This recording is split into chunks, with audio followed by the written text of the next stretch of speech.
Yeah, obviously I think when the pitch is prepared with a little bit of dampness like that, it becomes a bigger toss to win. Fortunately last year when we came here we lost the first 3 tosses, and the last game we sort of were in a winning position but didn't manage to get over the line.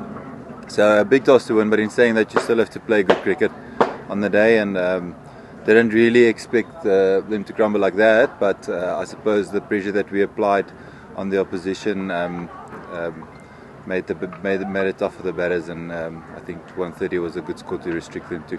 Not really individually try and focus more on our own processes and then just follow a little bit of a gut feel on the field, and I think that's what we try to do in our team, whether it's the bowler making the call or if the keeper sees something, then he needs to make that call. And luckily today I made a few calls that came off, and I think that's the beauty of trusting your instinct in sport.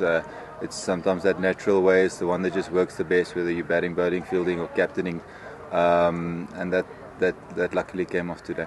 Yeah, it's just trying to create some variation. It's something that I've done for a while. It's something that other bowlers have done for a while. So yeah, not really something special about it. You're not really going to make a big thing about it. It's just a different ball, really. Yeah, as I said a little bit earlier, we didn't really plan like specifics to any of the players. You have a general idea of what the players do.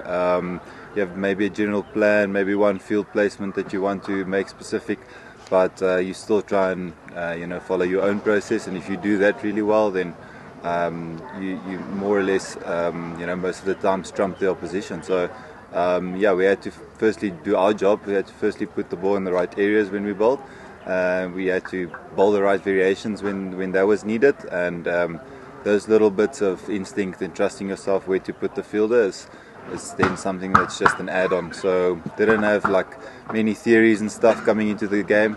Mostly really just applied my mind on the ground.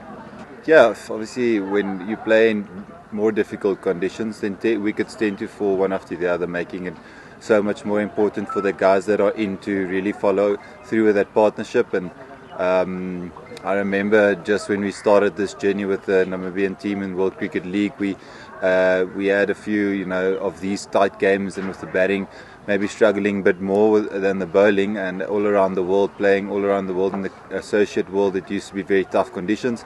And over the last period, over the last year and a half or so, we've really tried to put emphasis on the top order, setting good foundations and scoring good runs, and that's been very fruitful for us the last year or so, where the top order have really cashed in heavily, especially in the T20 format. We're now looking to also do that on a consistent basis in the one-day format. So a little bit disappointing not for us at the top to have finished the game off with maybe 1 down or 2 down. It was really an opportunity for those guys to sort of turn the knife there and really make it a big win. But in saying that, maybe a good opportunity for everyone, for the top 8 to sort of in game 1 get a feel of the ground, get a feel of the fans out here, get a feel of the pitch and the opposition bowlers. So maybe it has something good for us for the rest of the series.